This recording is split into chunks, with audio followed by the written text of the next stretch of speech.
Okay, with that, we'll call the regular meeting of Township Council for Monday, February 12th to order. Of course, I'd like to begin by acknowledging that we're taking here today on the traditional territories of the Coast Salish peoples, and in particular, acknowledge our valued relationships with the Katzie, Kwantlen, Matsqui, and Semiahmoo First Nations. With that, can I get a motion to adopt the agenda, please?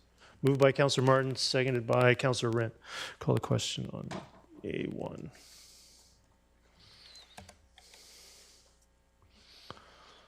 That carries unanimously. Get a motion to adopt the regular council meeting minutes from January 29th. Moved by Councillor Bailey, seconded by Councillor Rint. Good question on B1.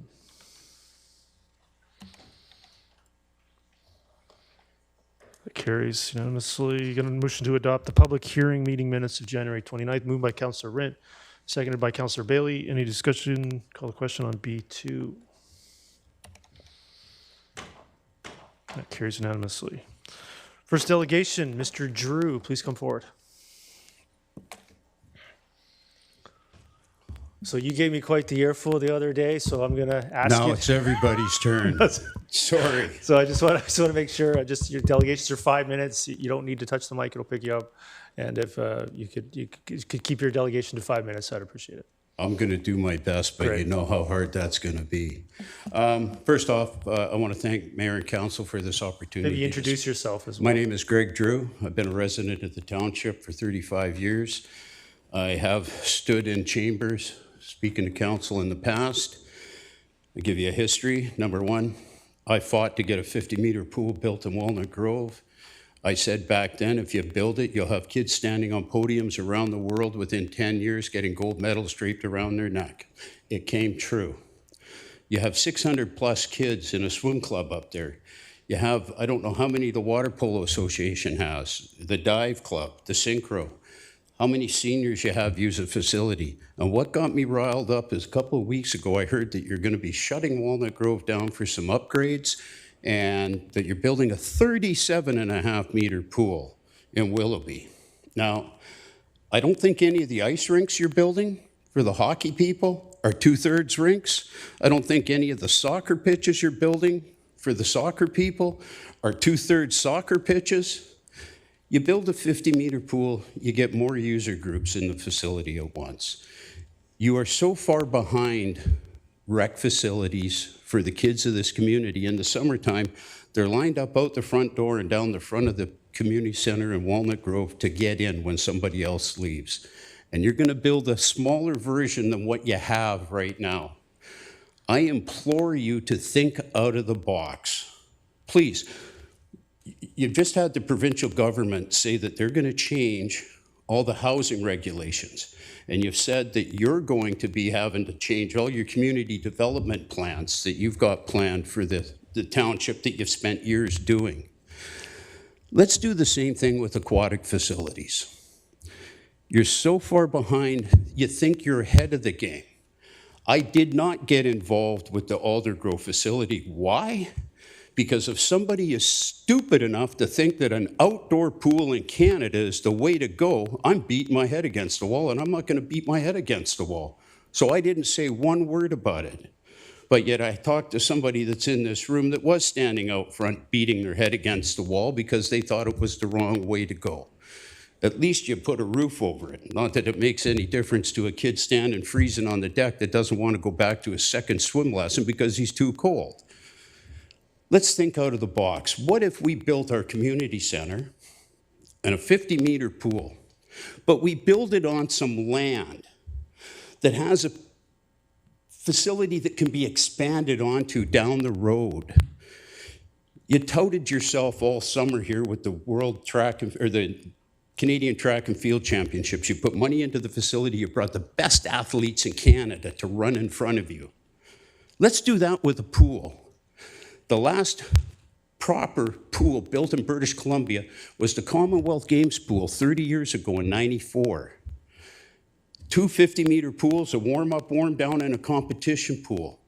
We could build a 50-meter pool now with our community center, but have room to add on to when we get federal funding, provincial funding. Maybe we could do a North American Indigenous Games, get funding from the Indigenous folks. They're supporting the Invictus Games. Why wouldn't they support this? Let's think out of the box and involve the user groups. Don't just say we're going to build a 37.5 because that's all it does, because you're falling farther behind. Let's think ahead. All I read in the papers, this is a growing community. What I'm talking about now, I probably won't even be living in this community by the time you guys stick a shovel in the ground. But I'm going to fight for the kid that was me 40 years ago, 50 years ago, growing up in the Killarney neighborhood of Vancouver, that got to where he was in life because there was a pool down the road from me. You guys have that opportunity to give kids the opportunity to succeed in life because they're in a swimming pool at 6 o'clock in the morning, and 3/4 of the kids I swam with were all honor students. Why was that? Because our brains were active. We were already in a pool for 2 hours before we went to school. Think ahead. I spoke here on the pool. I spoke for paid firefighters in this township after I lost my son. We've moved ahead on that, thank goodness. Nobody else is going to go through what I went through.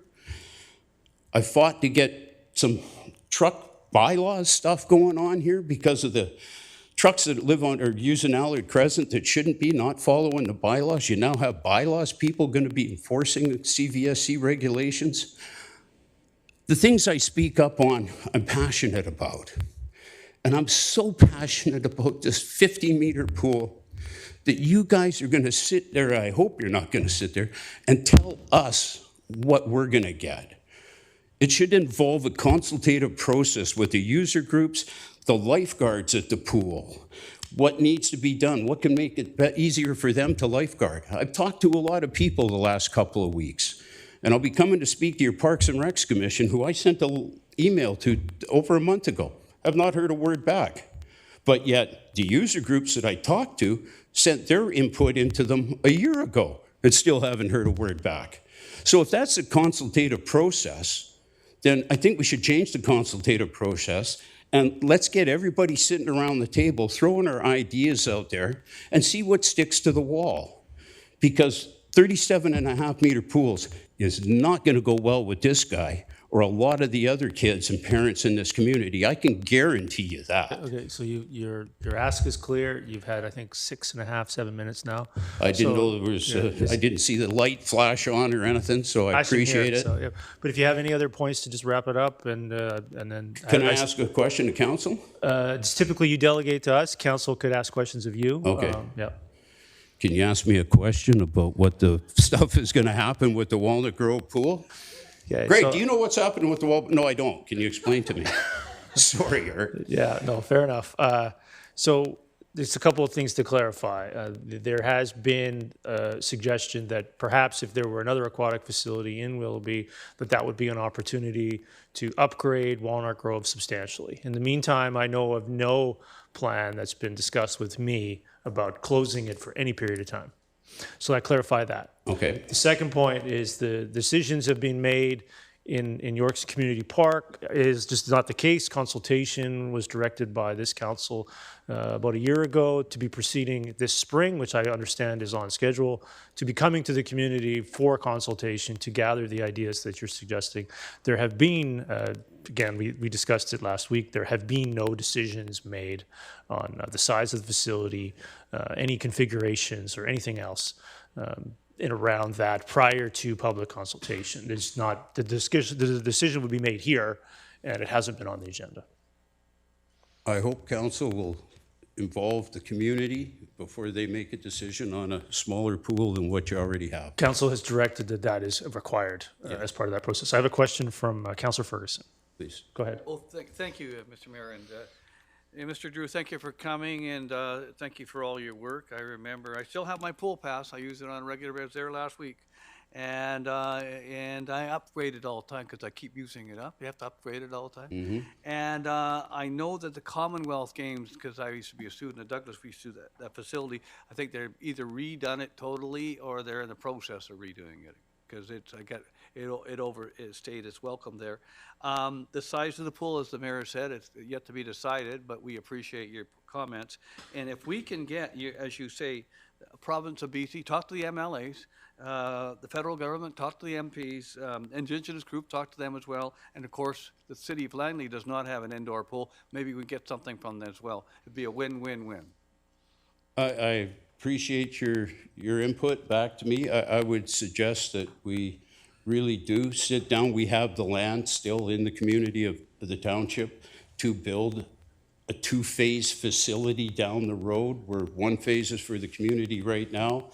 Maybe that second phase is the legacy component of it, where the federal and provincial governments kick in. But we have to have that kind of plan in place and let them know that this is what's available down the road. You can build that facility here in Langley that will bring thousands of athletes to this community, to hotels, to buy a house in this community, because the facilities are here for their kid to train in. Thank you. Anyway, Mr. Drew, thank you for coming. Yeah, thank you. I think that's an excellent point, actually, that Councillor Ferguson made. We would be very excited for you to contemplate a similarly animated, I think very passionate delegation to the city of Langley, who has 0 pools indoors. And we continue to provide their high schools, their soccer facilities, their ice rinks, and their pools for their community. So I think it would be fantastic if there is a desire to go to 37.5 to 50, perhaps the city could make up the difference in cost. Councillor Bailey, go ahead. I guess I should first do a disclosure. Oh, no. There's no way I can call him Mr. Drew. Okay, thank you. Okay, his name is Greg. And Greg, thank you a ton for bringing this forward. I know just how passionate you are about the pools. And without input from people who know about it, I don't, well, you know how much I know about pools. Without input from you and from other user groups that would be using this, I look forward to hearing from you and other supporters of your position in the future. Well done, Greg. I'll be there on Valentine's Day for you at the Parks and Recs Commission, Timmy, with flowers in my hand. Councillor Impopta? Yeah, some of my best memories growing up were going to Al Anderson Pool in the summer. In as much as you say, outdoor pools don't have its place here in Canada, I think that we could actually relieve a lot of the burden that we have on our pool capacities for swim lessons and other things if we open seasonal smaller pools in our community parks, which I'm hoping that one day we can start addressing, because the loss of the Fort Langley pool was definitely felt throughout that community and surrounding communities. But as my daughter was a part of the dive club out at Walnut Grove, and I do see the need for larger pools, but the challenge with that is offsetting kids who want to just swim. The temperatures on those pools seem to be a little bit cooler for the little kids that want to swim, and those are things that we're going to have to balance. And I think that if we can start having consultation with how we can figure out how everybody can be happy and still serve the bigger water user groups like the dive clubs and the polo clubs and stuff like that, we'll be successful. But I would like us to start exploring actually opening smaller seasonal pools, just a little square in the ground, fill it up in the summer, get some lifeguards there, and relieve some of the, because we have a major problem with swim lessons here, just not having pool capacity. But if we're going to be using 50-meter pools for that, we're going to also run into a problem with kids not wanting to use it for that capacity. So anyways, those are just my thoughts, and I appreciate you being here. Thank you. Yeah. And thanks again for your delegation. I want to assure you no decisions have been made. There'll be plenty of consultation coming up before the summer break, precisely with the facility that the staff are going to suggest that we get consultation on. And, I'd be curious on your thoughts. The one comment I've heard is the Township of Langley in North Langley has a 50-meter pool, and would not a 37.5 at some warmer temperatures, as Councillor Van Popta alluded to, allow for more training capacity from those user groups at the 50-meter pool and pull some of the leisure swimming into the Willoughby location. What do you think of that? I think you're already so far behind the 8 ball when it comes to aquatic facilities. As Misty was just saying, swim lessons, people can't get their kids into swim lessons because there's not enough pool space. If you make that pool space smaller, I've been reading the paper, you just say we're a growing community and the densities are going to change and the population is going to go up even exponentially compared to what you had planned.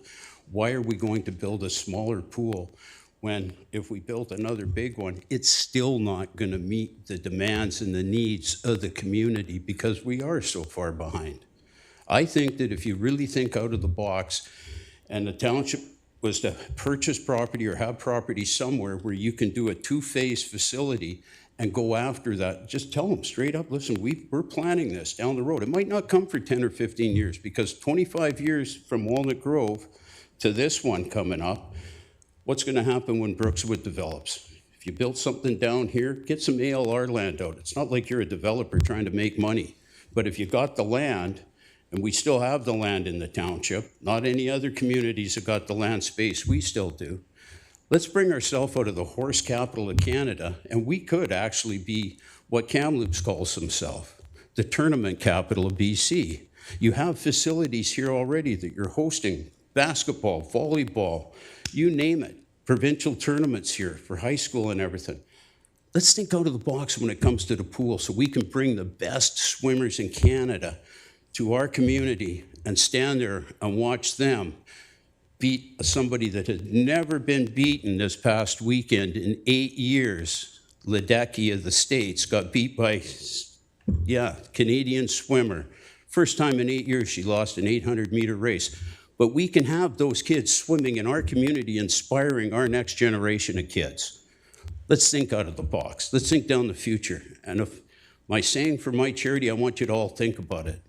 The saying for the charity that I ran for Jam and for Jay was called Tickle the Dream. And if enough of us tickle the dream all together at the same time, I bet we can make it laugh out loud. Tickle the dream. Make these kids in this community proud of what they have. Don't even get me going. Don't build a half a pool, I think please. Two-thirds of a pool. But yes, That's still I think behind. your point is made very Thank well. you. And I appreciate it very much. And I'm really looking forward. I don't think this conversation This is going to end. isn't over. No, Don't even get me going. If this gathered was, that. we'd have had a gathered that. 50-meter pool in Aldergrove if I had my way. And I'll continue to maintain here that I think we can have urban areas and recreation facilities and farmland preserved. So I think there's lots of options. Appreciate the delegation very much, and look forward to the conversation continuing here over the next 3 to 4 months. I look forward to it. I'll see you Wednesday night. All right, great. Thank you. Thank you very much. Thank you. Next delegation, Stuart Furness, please come forward. Go ahead. Thank you very much.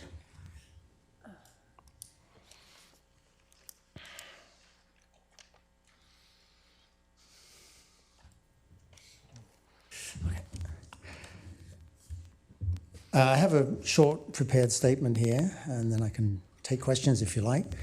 My name is Stuart Furness. I have been a Langley resident for 44 years. I would like to talk to you about the need for a homeless shelter in the township. The recent homeless count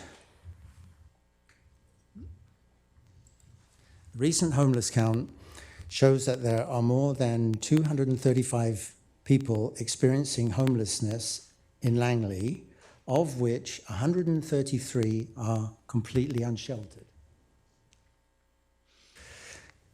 In the recent homeless count, Langley had the third highest number of both homeless and unsheltered people in Greater Vancouver after Vancouver and Surrey. This was also the case in the 2 previous homeless counts in 2017 and 2020. During the last year, I have had 6 meetings with the city, which have resulted in no progress whatsoever. This is despite the increase of homelessness being a public priority and a topic which was raised multiple times during the 2022 municipal elections. I believe that the city wants to think that the Gateway of Hope has the homeless situation under control. In fact, Gateway has been at full capacity since the day it opened, with only a small respite during COVID when BC Housing arranged temporary hotel space. The ongoing housing crisis has created a bottleneck which stops them from moving people into permanent housing. This forces them to constantly turn other homeless people away. Some people say that homelessness is a provincial matter. This is partly true. but homeless shelters need to be initiated at the local level. I am certain that BC Housing will fund any project which we propose, but the local community needs to get it through the starting gate. Now I would like to switch gears for a moment to extreme weather response. Langley's EWR record this year is quite shameful. Langley only has one EWR shelter at Gateway of Hope with 15 mats for 133 unsheltered people. That's 9 people per mat. Vancouver and Surrey have both made great strides this year. With 23 EWR shelters combined, they have more EWR shelters than we have mats. Councillor Kuntz's inbox experience mentioned 2 weeks ago is not unique. My wife's Murrayville Facebook group also lit up during the recent cold snap with many angry comments about the lack of shelter space. Now back to my homeless shelter proposal. My vision is for a dance studio, fitness studio, gymnasium, just a large open space where we can lay down mats. Another idea is for several smaller locations, Alder Grove, Walnut Grove, and the outskirts of Langley City. Any homeless shelter location can be temporary, such as a building which is slated for demolition. We need the township to tell us when such a building is identified. It is also very important that council is ready to grant temporary rezoning when a potential shelter location is identified. If the zoning is wrong, we probably can't get insurance, and Bylaw enforcement will fine us. And finally, there is also a related issue which will need some long-term planning. The Langley Housing and Homelessness Action Table have suggested a community service hub, which could also include a more permanent shelter. This project would bring all of the various social agencies and non-profits into one area. The facility would include a daytime meeting place, which could also double as an EWR. This has been done in many other communities. The ideal location for a community service hub would be somewhere on the outskirts of Langley City. Thank you very much for your consideration to this important matter. Thank you. We have a couple of questions from council. Council Pratt. Yeah, thank you, Your Worship, and thank you for being here. And I know that there's people at this table who've been working on this issue for the last year and a half, and so I don't want to take any kind of credit or attention away from them, but I really just wanted to thank you for all the work that you put in on this, because I know how important it is, and I know you've been beating the drum here for a long time, and it doesn't go unnoticed, so thank you, and hopefully we can, down the road, find something to make the work worthwhile. Thank you very much. Councillor Kunst. Yeah, thank you for coming. I just wanted to, thank you for the information. I didn't know yet you're doing this. So, and I wanted to just ask you, yesterday I got a text message actually from someone in the community about an older couple who are 63, 64 years old. Their truck broke down and they actually live in their truck. What can they do? Is there anyone that can help them? And it just highlights again the issues that we have that maybe we don't even know about, that we're not aware of. So it's only because people kind of bring forward their stories and their situations that we as a council can respond, and hopefully we can make something happen here in the township. So thank you again for bringing forward your suggestions. I heard it said that seniors are the unspoken, unnoticed homeless. They tend to not show up in the same way that younger people do. Yeah, and I think that was something that someone told me as well, that they're living in their truck, maybe they don't want to be counted, so that the numbers you're probably higher. Oh, these numbers that I'm throwing around here are low on the low end, because these are only people that were found Right. During the count. They're not the people necessarily the whole thing. Yeah, thank you. Thank you. Councillor Bailey. Good to see you, Stuart. And you know that some of us around this table have been pretty active in this field, and we're looking for alternative ways to move it forward. And we're pretty hopeful that pretty soon, we're going to get some information on a few of these 10 items that you're moving ahead on. And you know, you're right when you're saying the seniors are harder to see, but so are the youth. You know, the youth are couch surfing, they're hiding, and that kind of stuff. So, yeah, you'll see some of us still at the tables banging away with you. Thanks for coming. Thank you very much. Councillor Martins? Hi, and thank you for coming. It's good to see you again. I really appreciate the suggestions that you've provided. It's one thing to highlight the issue, it's another to come with solutions. And you had mentioned about the, I think you said buildings that are slated for demolition.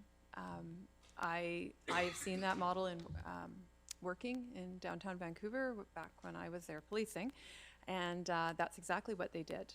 And it worked very well because EWR is a very fluid thing. It doesn't need to be set up ongoing. We just need it for a season or a few nights. Yeah. And I think it's a great idea. So thank you for highlighting that. And one of the items that we talk about the homeless and we have in our mind a certain vision of what a homeless person is. But there's also what I would call precariously housed, and especially with you know, there's a lot of people who are just one paycheck or, you know, 1 week away from being out on the street.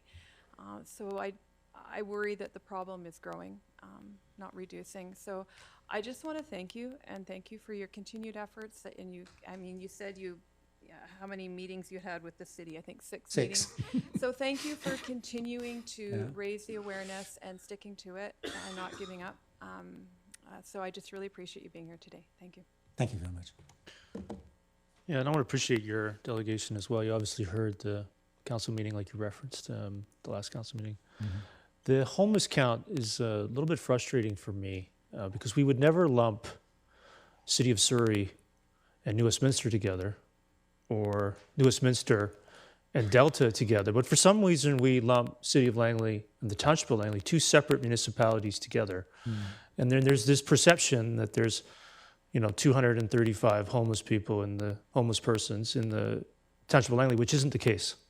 So I think we've got some anecdotal data that the number for the Township of Langley is quite low, and the number for the City of Langley is quite high, which clearly I think it's reasonable that the City of Langley wouldn't want that to be known. And so I think I would like to see it, and I think we've asked for that, to see that broken out in the next homeless count, and to really see what the need is in the City of Langley versus the Township of Langley. Because you mentioned finding a location on the outskirts of the City of Langley, which always means the township. So do you have any other thoughts on that? Oh, you raise a lot of good points. I don't know where to begin, really. The reason that I started off focusing on the City of Langley, even though I'm a township resident, is because I also could see that anecdotally, it seemed to me that the vast majority of homeless people were congregating around the city. That's not 100% true. We've found homeless camps in other parts, in the township. The problem is that these folks are fairly fluid. They move around. It's hard to say, just because they slept in the township last night, in the city this night, how do we count them? It's very difficult. I believe you might be able to find some better numbers from the health department. John Kirby, I think it was, had put together or had some numbers that broke out the city and the township. So maybe he can help, but I don't know. Yeah, no, he's moved on as well. So has he? Oh, yeah. Okay. So I mean, I think we need to highlight that it'd be good to break those out because the slide was, the Langley is third highest, but the Township of Langley is nowhere near the third highest. And so, and for us, I mean, we have the resources maybe they don't have, so it seems to always fall to us. We continue to highlight this, I believe, because I think this council wants to see the issue addressed. We want to do our part, but we also don't want to do it for other municipalities when they should be doing it. And as you've highlighted, it was a much larger issue in the 2022 City of Langley municipal election than it was in the township, simply because of the apparent need compared between the two municipalities. And so, how does it always fall to the township to provide services for the city of Langley? And I think it's really important that we can work together to put some pressure on those municipalities that have the need and have the greater need, but aren't doing anything about it. Well, it could be said that the fact that I've had so much trouble getting the city to do anything is because they feel, as I said, that they've got the Gateway of Hope. They helped get that started, and Langley Township doesn't have anything that I'm aware of anyway. Yeah, and we contribute financially to the Gateway Yeah, of Hope, I'm right? aware. Which, so I think we want to continue on. We'd even potentially look at, I think council would be open to increasing that if there was an increase in services in some of these areas. The challenge I think is good to highlight is, one municipality is a significant contributor to the problem with no solutions offered other than 15 beds. I honestly don't think this is a cost issue at all. I don't think this is going to cost the township one penny, because the Lookout Society will do the administration if we can ever find a space. And as I said, BC Housing are well known for helping out with any big numbers that come. But I mean, if we were to find, shall we say, a property that's up for redevelopment, it doesn't really cost anything except maybe some insurance, and that's it. I mean, and possibly the township can get a rider put on an existing policy. It possibly wouldn't cost a penny. And we can certainly share the desire to see BC Housing fund options that we can present. I'll give you one example. One recent process with BC Housing, which will be public soon, took over 2 years. So I think this is, again, also the challenge that we're having with the provincial government in some of these areas, right? But what I'm proposing doesn't actually have to cost much at all. I'm not suggesting putting another Gateway of Hope in the township. That's not what I'm looking for. I'm just looking for something that's basically free. Yeah, and I understand, and I think we're with you on that. Councillor Kuntz, go ahead. Yeah, again, I think we want to recognize that the Township of Langley has no warming center. That's why you're here, and that you were offering suggestions. That's part of it, yep. So I just wanted to, recognize that.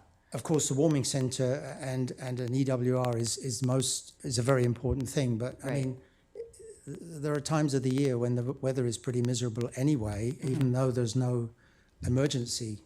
And I think we all understand that there are people in our Township of Langley that don't have a place to live and are living in their trucks and are homeless. So I just wanted to make sure we all understood that. Yeah, thank you. Great. And with Councillor Kuntz, I've been in council for 5 years, and that has not been addressed. So I think we share the desire to see addressed and continue to work on it. And one thing I highlighted last time was the province, through the school district, has facilities all over the Township of Langley that could address this very quickly. And again, they choose not to. For warming centres, That's yes. correct, yeah. Correct. Yeah, Okay. and you were absolutely right. And again, it's a source of frustration for me as well. Yeah. Okay, thank you very much. you very much. Appreciate it Thank very you. much. Going to move on to, Ms. Barr, could you mark Councillor Richter absent, please, on the software? Yeah. Move on. Reports to Council, item E1, Agricultural Land Commission application number 100442. Is there a mover? Moved by Councillor Rint, seconded by Councillor Martins. Is there any discussion on E1? Seeing none, I'll call the question on E1. Councillor Ferguson? That carries unanimously. Item E2, alternative approval process for bylaws 5921, 5922, and 5938. I'll move it. Is there a second? Or seconded by Councillor Rint. Is there any discussion on E2? Seeing none, I'll call the question on E2.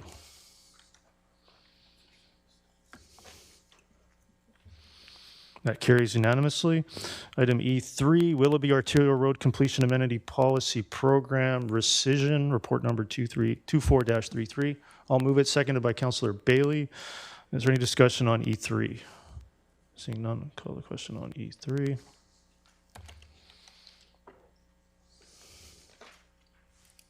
Councillor Kunst. That carries unanimously. Item E4, capital request, Strawberry Hill Water Reservoir Design, first year of a multi-year project. Moved by Councillor Rint, seconded by Councillor Ferguson. Is there any discussion on E4? Seeing none, call the question on E4. Carries unanimously. Item E5, capital request for 2024 fleet and equipment replacement program. Moved by Councillor Rent, seconded by Councillor Pratt. Any discussion on E5? Seeing none, call the question on E5. That carries unanimously. Item E6, our CMP main detachment project upgrades. I'll move it, seconded by Councillor Rent. Is there any discussion on E6? Seeing none, call the question on E6. No, well, you gotta go faster. Councillor Van Popta, go ahead. Yeah, just one, I just want to make sure everybody's fully aware, although I'm fully on board for all of this, that I suspect that the upgrade for the fitness facility will be more than 4 million. And when you open a 33-year-old building, you open up the walls and you try and build a second story on it, we're going to have some complications, I'm sure, and based on construction costs, this will inflate, but still needed, and I just wanted to highlight that everybody's aware that it will probably require additional funding at some point. Yeah, Mr. Backen, I did raise this.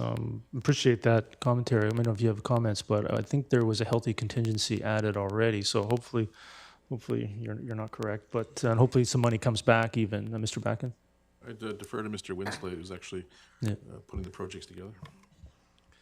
And Mr. Shohan just arrived in time, but I'll try to just respond in that there's a lot of design work that still needs to be done, so the council raises a very valid point. I think our hope with all of these projects is to be able to have a little bit of give and take from each of these funds, because they're all a little bit preliminary, where if we do require a little bit extra for fitness, we maybe save a little bit on security or vice versa. So as the mayor alluded to, once we're through the projects, if there's money to bring back, we will, and if we need it all, we'll keep council up to date as we go. Perfect, thanks. Thanks. Councillor Bailey? Yeah, really glad to see this coming forward.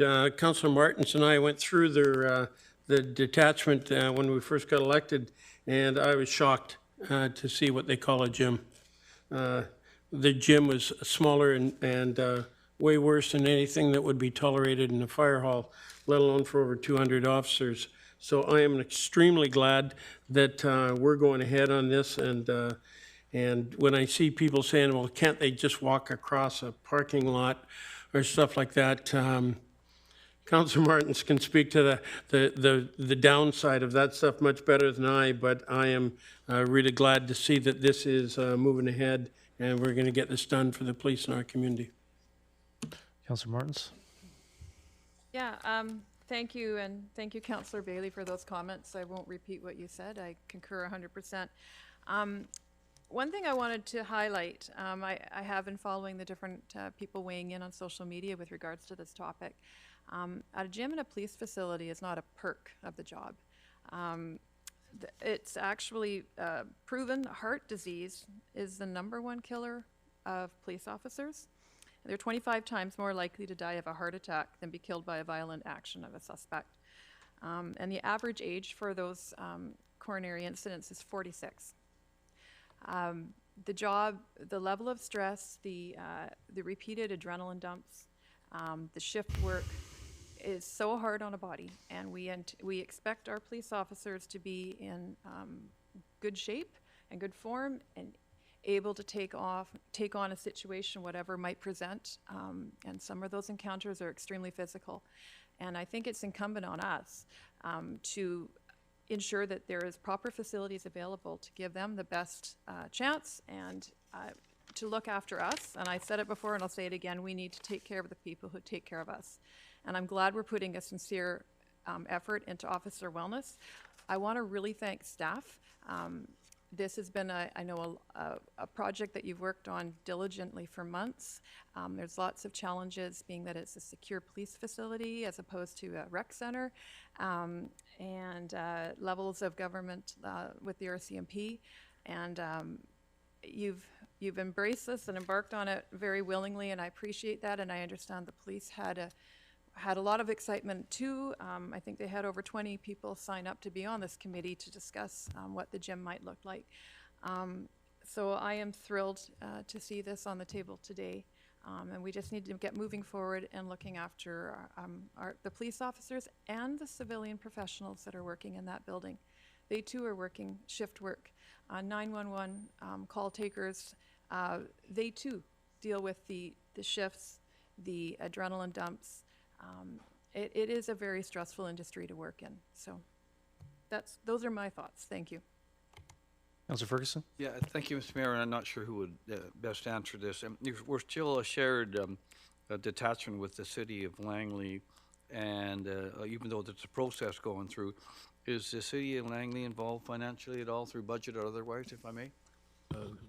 No, Your Worship, as this is coming after the notice of termination, it would be our responsibility. Okay, thank you. Mr. Bracken, I think what's been lost a little bit in some of the social media commentary, which I agree is a tad disappointing, but I respect people's opinions to question municipal spending. I don't have any problem with that. Is regard to the significant amount of deferred maintenance we're also dealing with in that building regarding security, maintenance of parking lots, fleet storage, all kinds of issues. I know we can't say too much about it, but I think it's important to note that this is not, most of this funding authorization is for upgrades to the building to continue to allow it to operate, to provide policing services. Maybe you can mention, you comment on the amount of deferred maintenance we're dealing with in some of these facilities.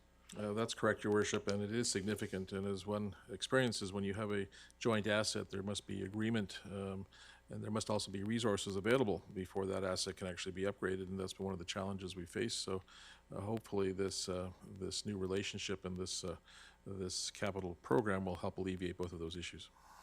Yeah, and I want to highlight too, this is for council, that this is from the RCMP reserve, entirely for this purpose. That this RCMP reserve exists to maintain the infrastructure for policing. And I've had other mayors in the region question reserves from time to time, and it's an interesting debate. Some are this reserves are amazing, and some of us are wondering, well, reserve isn't doing anything for anyone. It's not making the community better. It's money in a bank account. And money in a bank account is important, but so is maintaining the community and expanding and investing in the community. And what are reserves doing? They're there for this purpose, and I think there should be no fear or hesitation in using them where it's required. I appreciate the staff looking at it again before advancing it to council in terms of a multi-year funding request and outline based upon some of the realistic timelines that it's going to take to have this design completed, have it costed, have it approved, and have it proceed. So I think this is very logical, the way this is laid out. And I appreciate the staff working with me on presenting a multi-year funding proposal that perhaps can be looked at again in the 2025 budget to see if it's on schedule. I also did tour it recently and was a bit surprised by some of the, I first toured it about 2019, I believe, as a counselor. And going back again and seeing it in this context and the desire to expand our CMP service levels, add to the size of the detachment, and proceed to have our own detachment. I think it's really important that we proceed with this. And it was an easier one when I had a chance to go and look at it and talk to people, which I know others had a chance to do sooner. But I would give everyone on council an opportunity or suggestion to go by and have a look at some of the needs of that facility, and that we're going to have to continue to invest in it as we expand the size of the detachment to police the community growing as fast as ours is. So with that, I obviously support it, and I'll call the question on E6. That carries unanimously. Item E7, capital request for River Road and 252 Street intersection and rail crossing improvements. Is there a mover? Moved by Councillor Pratt, seconded by Councillor Bailey. Councillor Kunst, go ahead. Yeah, I had a question, like in the report, it suggests that staff have submitted a railway safety improvement program application, but no formal announcement has yet been completed. Do we know that we have like potential to get some money, and what kind of money would that be through the Mayor 2 staff? Thank you, Your Worship. No announcement can be made until authorized by the federal government. As such, we can't confirm or deny we've got funding, but I would say it looks very optimistic that we'll be getting funding for this. As to the amount, it's as referenced in the report. Mr. Zweig, did you have any more financial information to share with us? We applied for $2.4 million in grant funding. Oh, okay, so would that take, we would just take that off the request then? How that would work? This project envisions, I think, about 5 or 6 different funding sources already, including some transfers, some existing carried forward, including this grant funding. So should we not be successful with this grant application, we will have to come back to council. And if we are successful, we'll advise the council accordingly as well. Okay, thank you. Thank you. Seeing no other discussion, call the question on E7. That carries unanimously. Item E8, capital request for construction of 80th Avenue from 204th to 212th Street. I'm going to move that. Seconded by Councillor Rint. Councillor Pratt, go ahead. Excuse me. Thank you, Your Worship, and I want to thank staff for having this before us. I'm pretty excited about moving forward with this. I think it's about time that 80th Avenue turns into the road that it should be and will be, not just the kind of highway that it is right now. And I'm looking forward to having another potential way for people to actually access the town center and really kind of meet the potential that the Willoughby Town Center can be as a walkable, safe place for people to go. So thank you to staff for having this before us today. Yeah, thanks. I'm going to echo that. This is pretty good to attach this to 208 Phase 2, essentially. That's what's happening under item G2. And to see completion of 80th Avenue from 204th to 212, including the ultimate design for medians, pedestrian crossings, safety crossings, and upgrades all the way through there to finish the 80th Avenue on that stretch, I think is pretty important. So I think this is great. We're moving beyond even 208th Street, only 18 months in or about that. So I think it's pretty great to see infrastructure become a priority, especially in our growing areas with thousands of residents expecting it to be finished and not live with some of those roads the way they are now indefinitely. So I think this is a great project to add and get on with it at the Willoughby Town Center. So I'll see no other discussion. I'll call the question on E8. That carries unanimously. Item F1, bylaws for second reading. Smith Neighborhood Plan Update, bylaw number 5973, moved by Councillor Pratt, seconded by Councillor Rint. I do have an amendment. Is there any speakers before that? Seeing none, I'll move that amendment. Ms. Bauer, can you bring that up, please?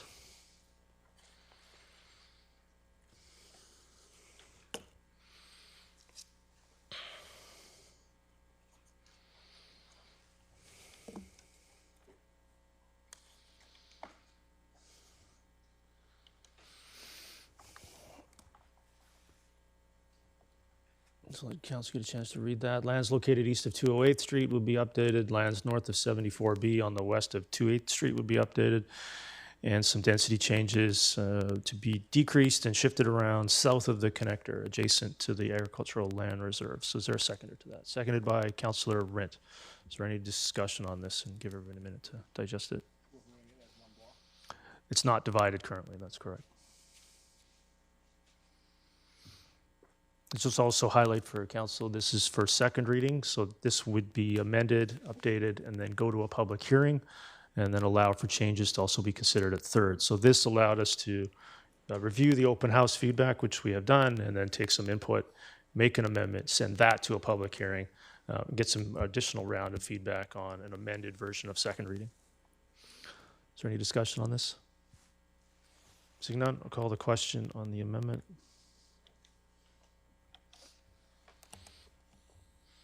That carries unanimously. So bow back to the main motion as amended. Councillor Pratt. Thank you, Your Worship. And I also have two amendments I've provided to staff. We'll kind of, if it's okay, go through them one at a time. Yeah, go ahead. Just one. I believe it's still on monitor one. There we are. That land's located east of 208, south of 76th Avenue and north of the proposed 212 connector at 74B Avenue, shown as high-density apartment as a result of the amendment that was just passed, be changed to medium-density mixed use. Is there a seconder to that? Seconded by Councillor Van Popta. Go ahead. Yeah, thank you, Your Worship. And I've had several conversations with people about this and the potential pros and cons of adding more commercial space to the Smith neighborhood plan.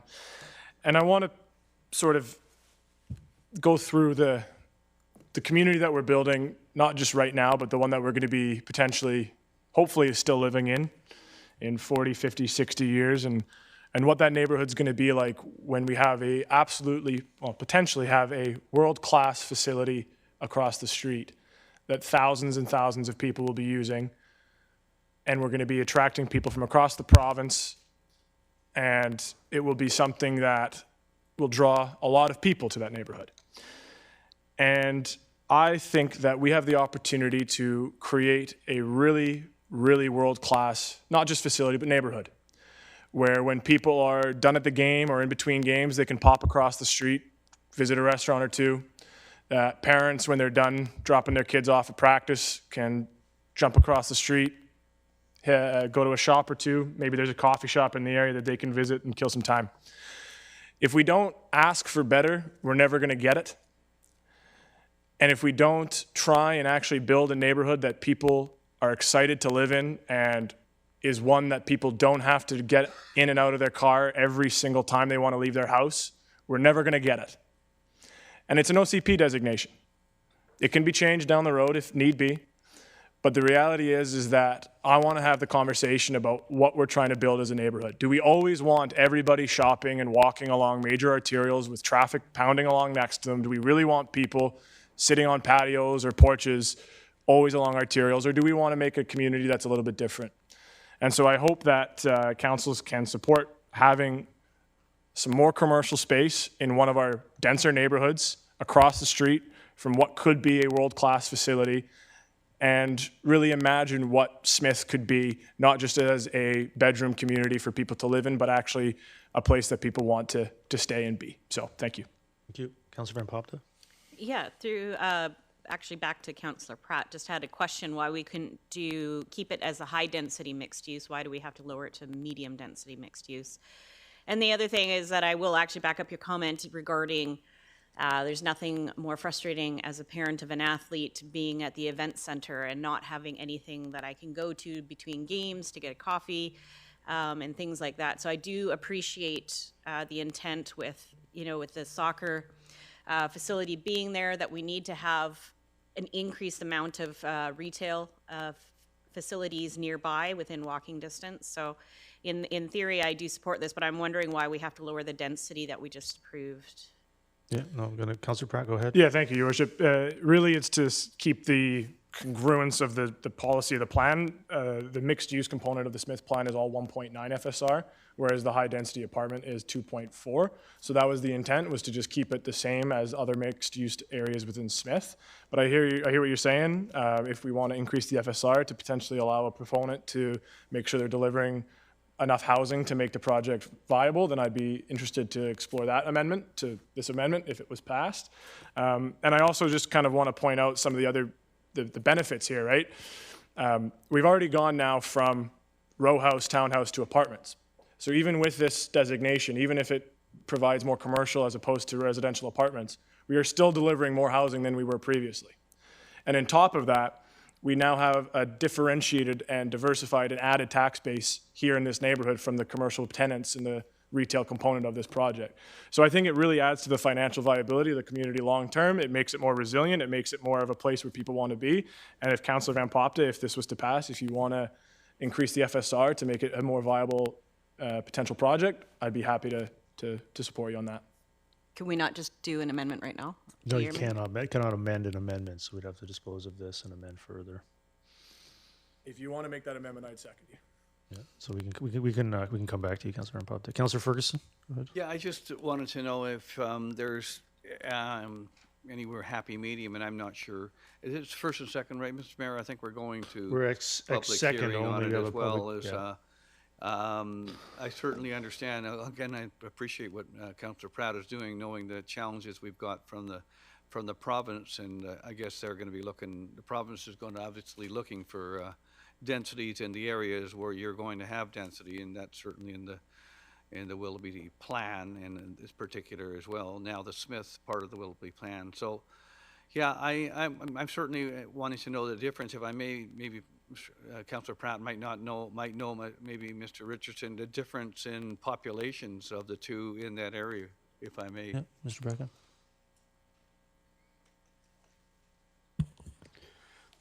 Thank you, Worship. Free to Councillor Ferguson. The difference here being a 0.5 FSR, I think is Councillor Pratt outlined. The 0.5 could be in commercial space, could be other spaces, so it's difficult to ascertain what the difference in population would be.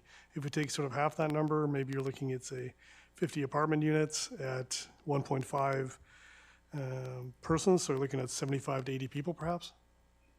If I may just supplemental, Mr. Richardson, the high-density apartment, is there any leeway for commercial or what they call, all sorts of different commercial, professional, doctor, dentists, chiropractors, everything, if I may. Through your worship, Councillor Ferguson, the Township zoning bylaw has some home occupation uses, but they're fairly limited. I think the discussion at the council table right now is speaking to more sort of traditional commercial uses, as outlined by some of the councillors as part of the discussion. So the change in designation as outlined here would be needed to achieve those, Councillor. Okay, thank you. Councillor Pratt, you want to speak again, or just hit your button again? We won't allow it. Okay. Thank you. Councillor Pratt. go And ahead. yeah, it's a fair point, Councillor Ferguson. The prior vote where we went from row house, townhouse to now high density apartment, we've already significantly increased the residential density. This might, at this point, reduce the amount of residential density, but increase the commercial component of the area. And the other advantage to this site is 208 Street is identified in TransLink's rapid transportation plan, or I should say frequent transportation network. So at some point, there'll be, rapid bus type technology on 208 Street. So I'm excited about what this neighborhood could be, which is why the amendment was proposed. Yeah, I have a question too. Can sort of maybe be more flexible here. This is for the entire block of lands, not just the lands fronting 208 A Street. Yeah, actually, rereading this now, that is an oversight. It is supposed to be the high density component fronting 208A, not also fronting 208. And I understand that some of these happened last minute with some Yeah. discussions. So I'm happy to maybe vote this down and have you move another one that references 208A. Yep. Okay. Looking at this Okay, now, I'd be let's happy do to do that. that. Okay, so we'll come back to this. See if council wants to call the question on the amendment to F1. Maybe we'll come back to this. So that's defeated unanimously. So, Councillor Pratt, if you wish to maybe just maybe let the clerk know that. Yeah, I think If that you're was the willing first to time, consider a medium density mixed use of 2.4 FSR, the staff can take that back and look at what that might look like. So would that be the lands located along 208A Street? So yeah, I think the wording of this motion would read that lands located east of 208 Street, fronting 208A Okay. Street, south of 76 Avenue, Right. and north of the proposed 212 connector at 74B Avenue, shown as high-density apartment 2.4. That could be changed to, or maybe you could remove the word medium density and just change to mixed use at 2.4 FSR, and staff can take that as direction to come back with an amendment. Be changed to mixed Just use say 2.4 mixed use, FSR. just remove, nope, the clerk, you would remove the medium density before mixed use and change that to 2.4 FSR. And the staff can work on that prior to the public hearing, and then we still have third to make some tweaks if necessary. So are you moving that? I am. Is there a seconder to that? Seconded by Councillor Van Popta. Any other discussion, Councillor Pratt? Your worship? Yeah. For purposes of clarity, Yeah. could we add before the words mixed use apartment? Yes, I think that's appropriate. Is that okay, Councillor Pratt? Yep. Yeah, go ahead. Yeah, I mean, this accomplishes what the Mr. intent of the original motion was, and you're correct, there was some last-minute sort of tweaks to the amendment, so I'm happy with what we're looking at now. Great. Is there any other discussion on this amendment? Seeing none, I'll call the question on this amendment. And that carries with Councillor Rint opposed. Now back to F1 as amended. Councillor Pratt, I believe you had another one. Yeah, thank you, Your Worship.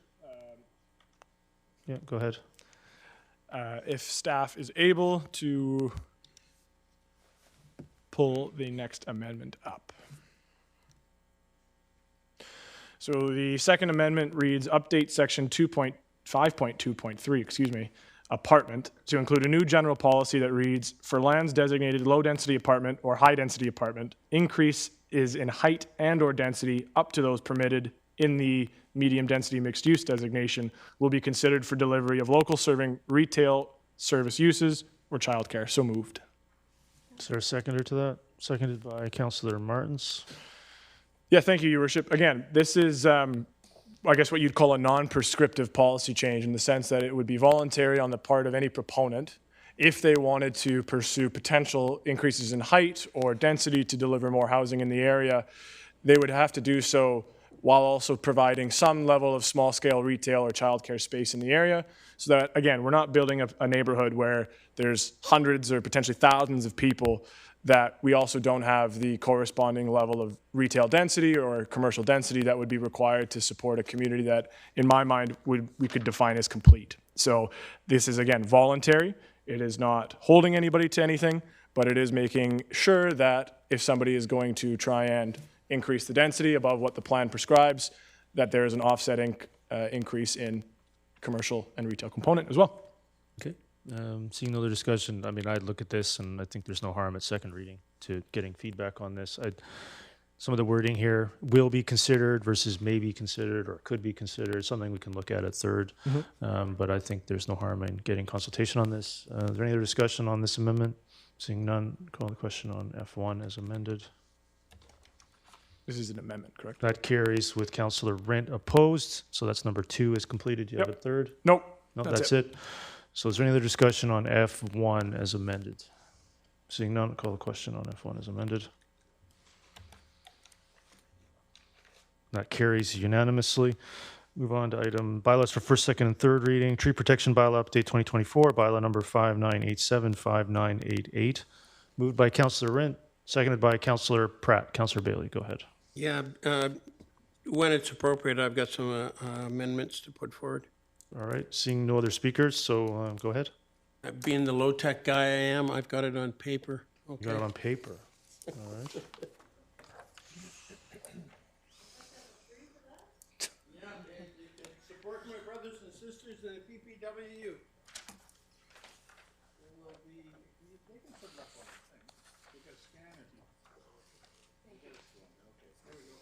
I don't know, but that's the T. T for Tim? Just to clarify, let me till you come back.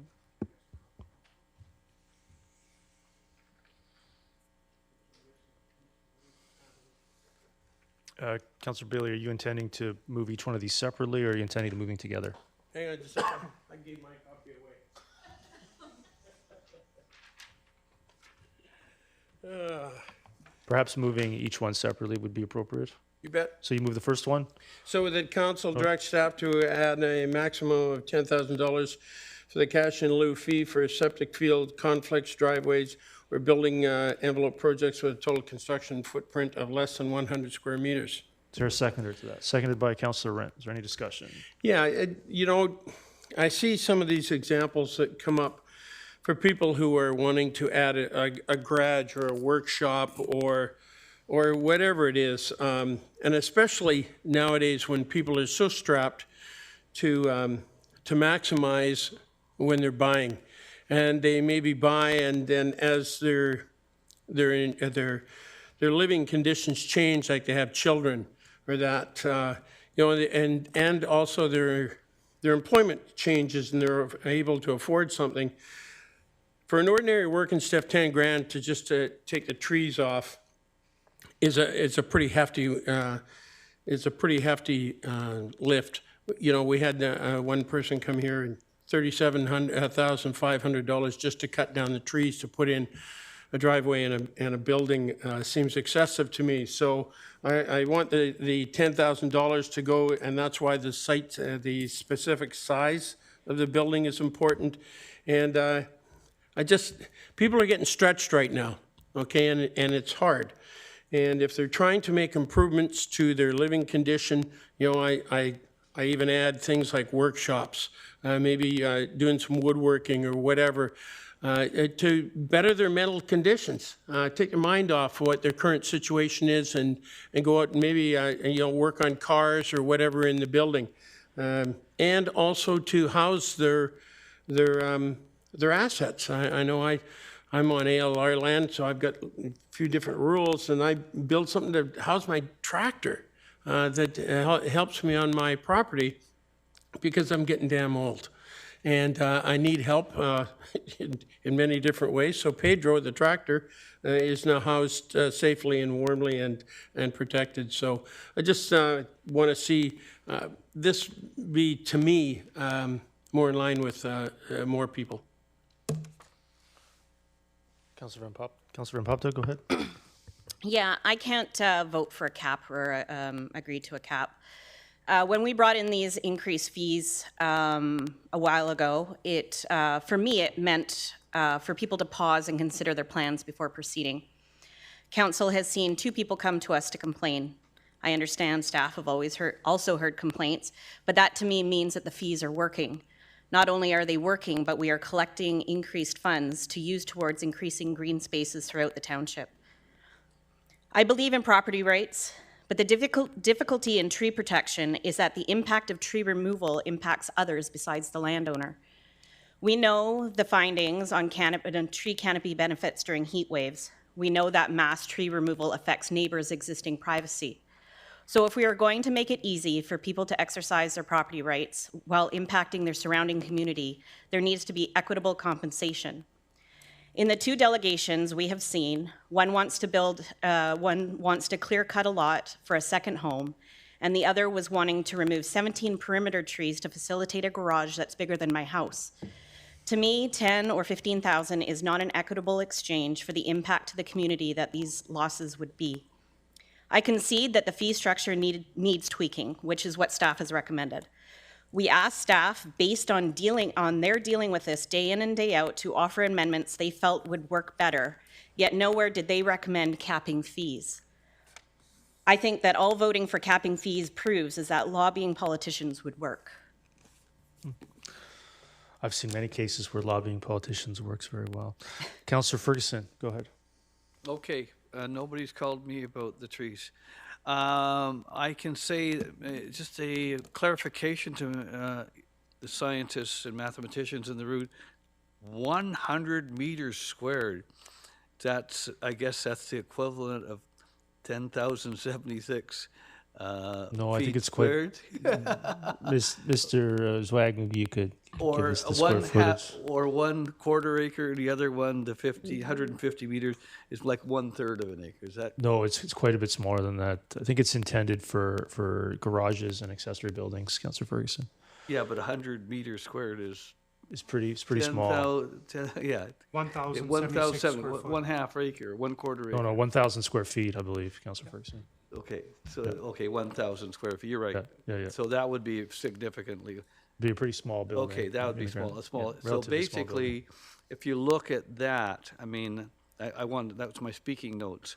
That's a significantly small footprint. So anything over that, as Councillor Van Pop and others will look at, they would be paying, especially a large garage or a larger thing, it'd be significant. So it makes sense to me, but I'm not sure what somebody would be. We talked about somebody about 17,000 or something that came to council, but I'm not sure what other folks are paying as well. It all depends on how many trees they got, if I may. And that seems to be the situation. Anyway, I see that is making some sense. Thank you. Thank you. Councillor Kunst? Yeah, I think sometimes when we put our bylaws forward and it's something new, that we always have what we call unintended consequences. And we saw that with a few of our residents who really struggling with the tree bylaw and the costs to remove a tree or a bunch of trees. And, I feel like this is a good solution. I think, this is something that we could probably manage, especially because it's not going to be for a huge lot. This is for something for a septic field. I see driveway and a small building envelope. So I think I can support this. Thanks. Seeing no other discussion, call the question on the First Amendment to G1.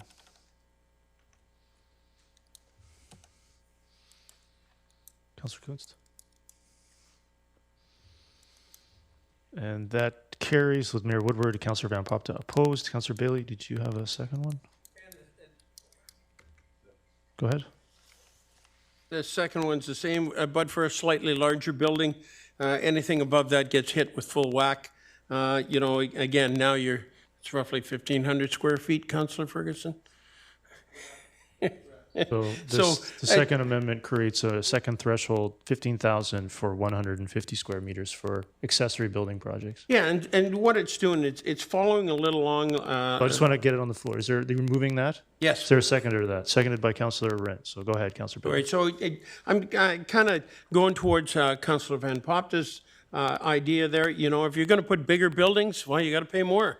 And if you go anything above the 150 square meters, then you're going to pay full shot. Because ordinary working stiffs, once you get over 1,500 square feet, it's probably something a little more than an addendum to the house, like a workshop or a garage or something like that. So this is the same, but for a slightly larger building, slightly larger fee. Councillor Pratt? Yeah, thank you, Your Worship. I didn't have too much of an issue with the 10,000 for 100 square meters. The challenge I do see is 150 meters squared is a 1,600 square foot building. That's as big as homes, most homes that are being built, if not smaller than most homes being built now. And the reality is the construction cost for a building with that size, I just struggle because a $15,000 per tree cap is not a dent. And I mean, I don't want to take away from what Councillor Bailey is saying in the response to, we don't want to punish ordinary working folks who are just trying to build a shop. If somebody's building a 1,600 square foot addition to their home on a lot in, say, Brookswood or Willoughby or Murrayville, that is a pretty high net worth individual, in my opinion. And so I don't know if a cap on that one is as realistic, in my opinion, in achieving what we set out to achieve with this bylaw change. So I'm still torn on it. I'm not set, but I would be curious to hear what you think. Okay. I'm going to try to... Okay, so Councillor Bailey, you've already spoken, so I'm going to go to Councillor Van Popte. Councillor Van Popte, go ahead. Yeah, I mean, I have the same comments, obviously, on this one as well. But yeah, I mean, I agree. If somebody's clear cutting a lot to build a second home, they're not going to notice the 15,000. So why are we not charging more so that we can replant and compensate the community for that loss? And I hear chronically, I see chronically on social media, every time a single tree comes down, we get blamed. And if we're going to make it, that the intent with these fees was to make people pause and to pay for that compensation to the community. And with a bigger footprint, exactly what my thoughts are, Councillor Pratt has repeated, is that if you're building something that's bigger than my house, you can wrap up these fees into your mortgage. You're not going to notice it. It might be $5 a month at most, which is not to belittle the fees, but it is something to consider, is that if you want to impact your community with your tree removal, there needs to be equitable compensation for that to your community. One other quick question, it's not necessarily on this amendment, but I didn't know when else I could ask it through your worship to staff.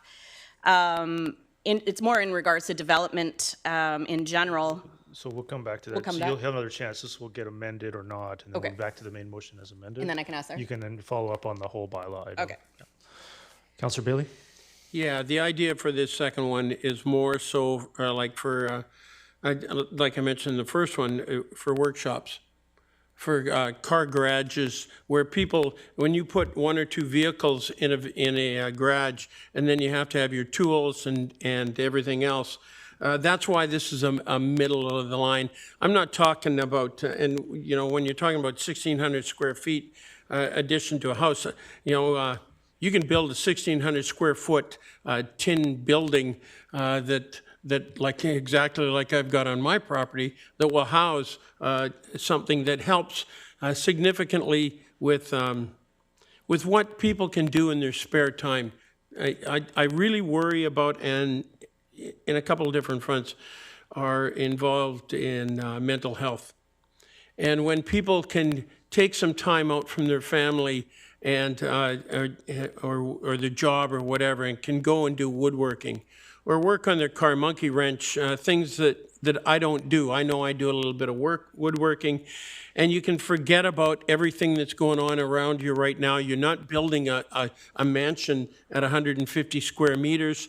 You can build a fairly bare building where it's just an open space that is insulated and heated. And God forbid you put some music out there. So this is just trying to strike a bit of an indication that as you're getting bigger, you're going to have to pay more. It goes proportionally from 10 to 15 grand. You can plant a lot of trees for 15 grand. And also it goes from 100 to 150 square meters. If you're going bigger than this, I would agree with you, Councillor Pratt. You're paying the full pull on that. But this again is for people more in that missing middle, people who are working maybe long hours and need to, I know my son, he's got to get away from his 3 and his 5-year-olds sometimes and go tie flies in his outbuilding. It's very important, and I'm really trying to stress this isn't just about rich people doing all kinds of stuff. This is about people and in some cases their sanity. Councillor Ferguson? Oh, yes, thank you. And I know there's been a lot of questions about this, about, why are we doing this? And, a septic field, well, I mean, it's not a livable thing. We're talking about, we're not talking about livable project where you can have some people live there or a kitchen or anything like that. We're talking about the space you can provide. Some people like a vehicle. Some people put a pool table there or ping pong tables. They can use it, the wall for practice on their pickleball. And people like myself, that are by far the worst musicians in the world, can plug our amps in and with electric guitar, and my wife says, shut the door. So anyway, there's other people do a lot of things for, I don't play the bagpipes, but do other things for social and recreation. It's not about livability from here. It's about doing other things. And for those people that think it's just for rich people, I myself and another teacher, and God bless, he's passed away. I didn't do much, but I used to collect wood for him, and he used to pick it up in his truck, and he'd go around and pick up wood that people didn't want, and he'd build structures. And he used to do it. It didn't cost him a lot of money. He helped a lot of people, a lot of seniors, a lot of people that were handicapped and otherwise. And that's what he did. He built structures. He had permits and everything else, but that's what people do. And sometimes you can get a deal on wood. Other people even go to the recycling centers to get stuff. So you can save money if you really, really set your mind to it. It's not for all rich people. Thank you. Councillor Van Popta, go ahead. Yeah, I just want to remind council that this is on top of the revision of the fee structure that staff has already brought it forward in this report. So not only have we already reduced the fees that we will be collecting, we've now capped them off even. So our capacity on any project is going to be $15,000 to clear cut a lot. My issue isn't so much with septic fields or, safety concerns and things like that. But, we've already tweaked. And again, staff did not recommend capping it off. It is coming from this table. And that's what I struggle with. If staff came forward with this, it would be a different conversation. But again, we've already are approving in the main motion to reduce the fees further, to make it more palatable for people, to still be equitable in making sure that people are paying for tree removal that's appropriate, but now we've also capped it. So we're already going to receive less in order to replant in green spaces, but now we're going to cap it off to clear cut a lot, and I can't support that.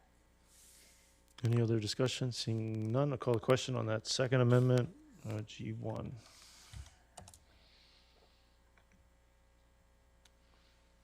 That carries with Mayor Woodward and Councillor Van Popta opposed. Now back to G1 as amended. I'm going to clear the queue. Does anybody wish to? Did you have a question, Councillor Van Popta? Yeah, go ahead. Yeah, sorry, this is just on tree removal in general. In 2023, we approved budget to review the development subdivision servicing bylaw in regards to tree protection. Just wanted to know where that report is at, because when we do hear complaints, it is on, big subdivisions and clear cutting, and I just want to know where we're at with that report. Thank you, Worship. Through to Councilor Van Popta. Correct, that money's been allocated and staff are completing that work this year. Do you know which quarter we can expect that report? Given other priorities, Your Worship, staff are just beginning to undertake that work right now, so likely Q4. Whoa, okay. Another year of hearing of people complaining of tree removal. All right. And then there'd be a 1-year grace period after that. So that's the challenge with the subdivision and development servicing bylaw. And we're in the process of amending it, not quickly enough. I agree. Yeah. Any other discussion on G1 as amended? None. Let's call the question on G1 as amended. That carries with Councillor Van Popta opposed. G2, Civic Infrastructure Phase 2 Loan Authorization Bylaw, Bylaw number 5991. I'll move it. Seconded by Councillor Rent. Councillor Pratt, go ahead. Thank you, Your Worship. And I just wanted to again reiterate how pleased I am that we're actually moving forward with this because, there's the challenge with the role we have is that, you're doing your job right when nobody's happy because both sides are going to be upset about something in the sense of we're widening the road. And so we've seen trees come down. Folks are angry about, perpetuating widening of roads and all that stuff. But at the end of the day, I think it's great because we're not only getting the final version of what 208 Street will look like on that stretch, we're getting the protected infrastructure that'll help people get around easier and safer. And it also provides us the opportunity that when the time comes and TransLink can come to the table, we can actually have some transit along this corridor that actually gets people to work, home, to school quickly and safely. So again, I appreciate how hard staff's worked on getting this to this point, and I'm looking forward to finally making some progress here. Great. Councillor Kunst? Yeah, so this is $30 million that we are going to pay for through DCCs. And how I understand it is that it's actually the interest on the DCCs or interest on the loan that DCCs will be paying for this loan. Would I have that right? Mr. Bracken or Ms. Ruff? Clarify that. I believe we would have this loan would be paying for the principal and interest. Principal and interest? DCC, yep. Principal and interest, yeah. How many DCC, how many years can we, or projects do we need to make sure that we're covering the principal and the interest? And where are we at with our DCC program and the borrowing that we are doing right now? Ms. Ruff? We have a number of loans that are covered by DCCs, and yes, it is principal and interest, but there are multiple DCCs, right? Roads DCCs, we have water DCCs, and some parks DCCs that we're using for that debt.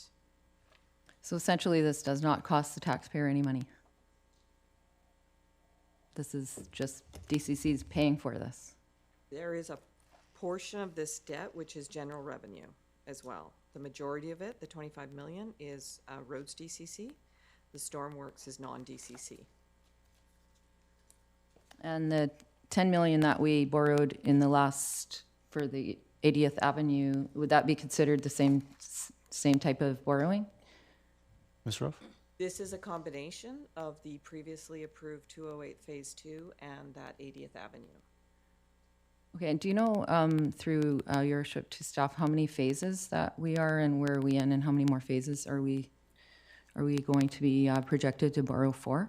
So for maybe clarify, so you mean phases, you're talking about 208, because maybe I can yeah, answer so this that. one says we're in phase 2. Yeah. A loan authorization bylaw. So is that phase 2 out of how many phases? Yeah, so I think it would be up to council to determine if it wants to fund and approve additional phases. So phase 1 and 2 came out of proceeding with the Willowbrook connector portion very quickly, given that there was a lot of design work already completed for that. Approvals in place for Streamside and other things. Phase 2 came along so that phase 1 didn't have to wait for phase 2 design. So phase 3, phase 4 would be probably carrying on with other arterials like 202 or Willowbrook, which don't have to be called a phase of any kind. They can just be specific to whatever that project may be in the future. Okay, thank you. Yeah, thanks. Any other discussion on G2? Seeing none, I'll call the question on G2. That carries unanimously. Bylaws for final adoption. Why don't we take a few minutes recess, come back at 3 o'clock?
Okay, I think we'll get back underway.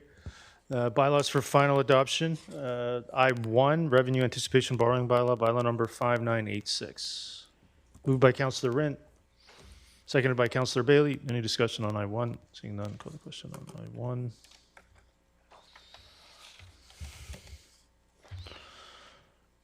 That carries unanimously.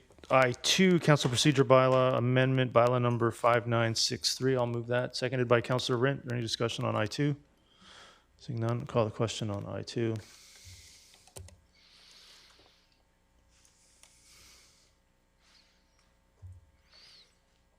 Carries unanimously. I-3, rezoning application number 100723, bylaw number 5876. Moved by Councillor Pratt, seconded by Councillor Van Popta. Is there any discussion on I-3?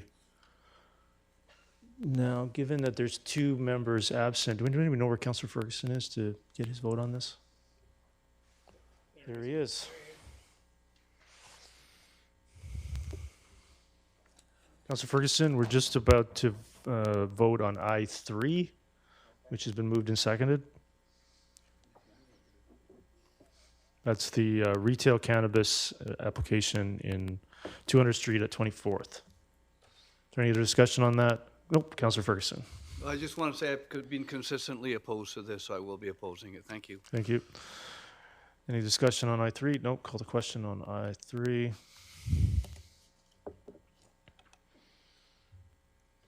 It carries with Councillor Bailey, Councillor Ferguson opposed. I-4, rezoning application number 100694, bylaw number 5833. Moved by Councillor Rent, seconded by Councillor Pratt. Any discussion on I-4? Seeing none, we'll call the question on I-4. That carries unanimously. Mayor and Council report, Metro Vancouver report. Anybody have a report they wish to make? Councillor Bailey, go ahead. Sorry, Your Worship, the DP on the last Oh, one. the DP on I-4. I'll move the development permit application number 101307, seconded by Councillor Rint. Is there any discussion on that? None, I'll call the question on the development permit for I-4. That carries unanimously. Now I'll move on. Councillor Bailey, you need to, there we go. Councillor Bailey, go ahead. Yeah, I hope I'm not pushing my luck here, but, and I'm going to kind of switch hats. I hope I don't get called out of order. But I just want to really thank the staff at the LAC for the efforts that they put forward on Tuesday. In 9 years at Surrey City Hall, doing Took Tuesday, they supported me fairly well. And doing so, they supported the homeless. But the staff at the LAC on Tuesday, with not a lot of notice, were incredible. They had tents set up and that. And I just want to recognize when people go what I believe is above and beyond supporting different organizations or efforts within the community. I really think it's important that publicly we say thank you to the staff at LAC for going above and beyond. Yeah, I echo that. It was well done. Congratulations, Councillor Bailey. And I heard a lot of positive comments about how happy people are to see it move to the township. So that's great. Well, let's see if they're as happy if I if I ever kick into my Supreme Commander role in public. Is there any other discussion in the reports? Anybody have any items for information M1 to 3? Any questions or concerns? Nope. Anything else? Okay, we're going to move on to other business. Councillor Martins. My apologies. I thought we were looking at L. I'm so slow here. So you were saying M 1 through 3. If there was any questions. Yes. Do you have any questions on Yeah. M1 through 3? I do. Thank you. With regards to M1, just looking for a clarification, if I may, with regards to the update on bylaw enforcement activities in response to unlawful commercial truck operations and parking. In the staff report on page 3, actually it's the last point, the subtitle is Commercial Vehicle Enforcement Task Force. And it's saying this unit will consist of 2 bylaw enforcement officers who will be designated to focus on enforcement of unlawful commercial vehicle operations. If I can just ask, if I may, through the chair, for clarification on the word operations, is this referring to like operating vehicles, like moving? Or is this referring to business operation that would be stationary?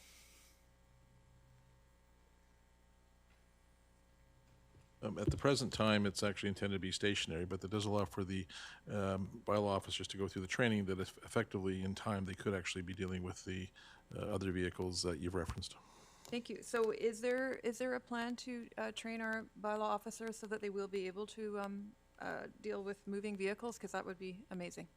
In short, yes, but there's a couple of complications in terms of both the, certification, but as well in terms of the relationship the township has with its unionized employees. So there's a two-step process at least to go through before we can embark upon that. Okay, thank you very much. That was my only question. Councillor Pratt? Yeah, thank you, Your Worship. And it's actually just a comment about item M3, the 200 Street 2040 update. And I just wanted to thank staff for all the hours they've put in so far on the open houses. I've been able to attend the first two. I won't make it out to number 3, unfortunately, but I do just really want to implore people, take the time to go answer the survey. If you can make it on Tuesday, the 20th, please make it to the open house, because it's the last opportunity for the public to participate in this process right now. And I think that it is truly a once-in-a-lifetime opportunity. And so if you have the time on Tuesday night to get out there to the open house, really, really encourage you to do so. Councillor Kunst? Yeah, this is back to the truck issue. Is there any work being done or any conversations being had about the issue of truck parking in Langley? We know that this is something that the province has to help us with, obviously, or even, make something happen. But we're seeing a lot of truck drivers being vilified because they're, the fact that they're truck drivers looking for a place to park and they don't want to drive all the way to, Fraser Highway and Bradner Road to park their truck and pay the fees. So I guess my question would be, is there any conversations happening with the province about this issue? Your Worship, there are conversations taking place vis-a-vis staff and the trucking industry. There are also conversations being had with the Agricultural Land Commission. The ministry in this situation is really subservient to the commission in that the parking of trucks is not a permitted agricultural use. So as such, it really, if one gets to the technicalities, means that each property that has a truck use on it should begin by going for a non-farm use and then back to the township for a zoning use. And as we've seen, it's understandable there's some reluctance to do so. So the hope is that the commission will begin to have discussions with the province, as we've made them aware of the issue, about trying to actually come up with some designated truck park areas, which we understand that they are considering on some of the provincial properties that are around. Okay, thank you. Anything else on items M1 to 3? No, seeing none. Move on to other business. 01, I'm going to move deferral to February 26th. Or seconded to that. Seconded by Councillor Rent. I'm was hoping to have this ready for council for today. That didn't quite get done, so I'll like to move that deferral. Call the question on the deferral of 01 for one meeting.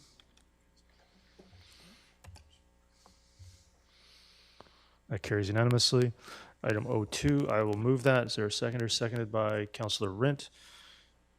This one here, just think the motion speaks for itself. It's for a report to council, so council can have a look at the amendments that are outlined in policy form.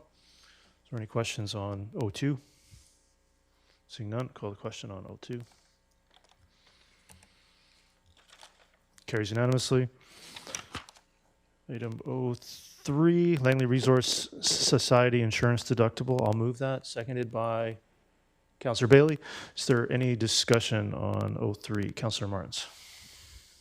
Thank you. I'm really happy to see this on the agenda. I was stopped by this society actually this past week. I'm happy to say I am now a member of the Langley Senior Resources Society. I guess that says something about my age. And just to get an update on where they were at with the flood restoration. And I just want to express my appreciation to the people working there. They're certainly making lemonade out of lemons, as they said. And they were very happy on that day. There was a room where I think there was significant flooding initially where the pool tables were, and they thought they had lost them all. And that's been an area of gathering for a lot of our seniors who have, that's their opportunity to connect with others, and they spend full days there. And they just found out that the tables could all be restored. So that was great news. The question I have, if I may, for the mover here is, last year we, as a council, voted to provide $15,000 membership subsidy grant. Is that possibly still being considered? Could we add it to this motion? Because I know that the funds here are set aside specifically for the deductible for the insurance claim. So I'm hoping that we can still additionally maintain our same support for the Resource Society with that $15,000. Do you know if that is going to be considered separately, or could we maybe consider adding it now? My understanding is that, I have to go back and look at the motion. My understanding is that's automatically going to be included within the grant program funding coming forward within a month or two.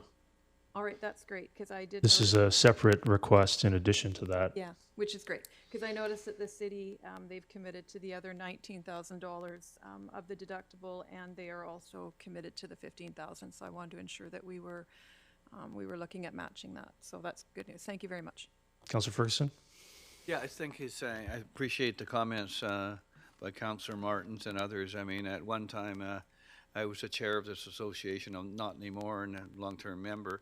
And you can be a member from any age. They'll accept anybody. They did have a difficult situation. I was happy to hear, if I may, through the chair to you, Mr. Mayor, that the city is also going to be contributing as well. Yeah, there's some confusion about the amount, but my understanding is they're contributing an additional $19,000. Yeah, and certainly the township have certainly helped out quite a bit over the years. Certainly this council, and at the beginning, halfway through last council as well. Yeah, so thank you very much. So some discussions with them had learned that the city was contributing 34 towards the deductible, was expecting to have their 15,000 contribution for membership studies be diverted towards the flood deductible. I didn't like that very much, so I brought forward this request so that we would make up the full difference with no impact on membership subsidies. And so that's where the 19 and the 31 came from, not the supposed 34. I didn't want to see any membership subsidies coming from any member of government going towards the flood deductible, which is where it was headed. So if council adopts this, we're the ones stepping up to prevent that from happening. Again, I was a little disappointed in some of that. But the other thing I wanted to highlight for council, you know, the so-called mayor's contingency has generated some really regrettable commentary. And so I wanted to highlight how it was used here, just as an illustration. I had the operator of the Langley Senior Resource Society approach me at an event and explain the catastrophic item that had happened. The extent of the damage was significant, and they didn't really know at the time, but their deductible was quite significant. And it was going to impact a lot of fundraising they'd been doing, a lot of program that they'd been planning on, and asked if we would assist. And my response to her was that we would, 100%. And the only reason I could do that on the spot is because of the mayor's contingency. I didn't have to say, I'll take it to council. I could give her assurance right then and there that if council chose not to fund it, which I didn't expect in any possibility that this council would not fund this request. But if for some unreason it was not supported, it would come from the mayor's contingency. So on the spot, I was able to provide assurance immediately that the township would contribute this amount. And I asked for something similar to be committed to from the city of Langley, and she went and secured that. And so now it's here for council to fund from its contingency. But it's an illustration of how a simple tool, which may never be expended, allows me to have a conversation, which I think something very obviously the council would support, can be offered and committed to on the spot. And that's how it was used, and that's one of the reasons I think it's a great tool for me and this council to always bring to council the option to fund these things, but to have the ability to commit on the spot with that. So I really hope we'll stop seeing this thing twisted into something it's not, and that somehow suggests that grant programs for events were reduced to provide for this. I think that reporter should be ashamed of herself for framing it that way. It's not factual. And so I thought this was a great opportunity to illustrate how it can be used. And it would be my commitment for something like this to always bring it to council and not fund it with that tool, even though that was an option.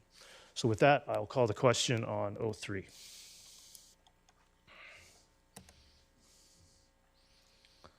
That carries unanimously. Councillor Van Popta, go ahead. Yeah, I won't read the motion, but I'll speak to it. Go ahead. Oh, okay. You just need a seconder. Is there a seconder? Seconded by Councillor Bailey. Go ahead. Yeah, so Langley Riders have done great fundraising to help some of their safety and facility maintenance that they need at the facilities.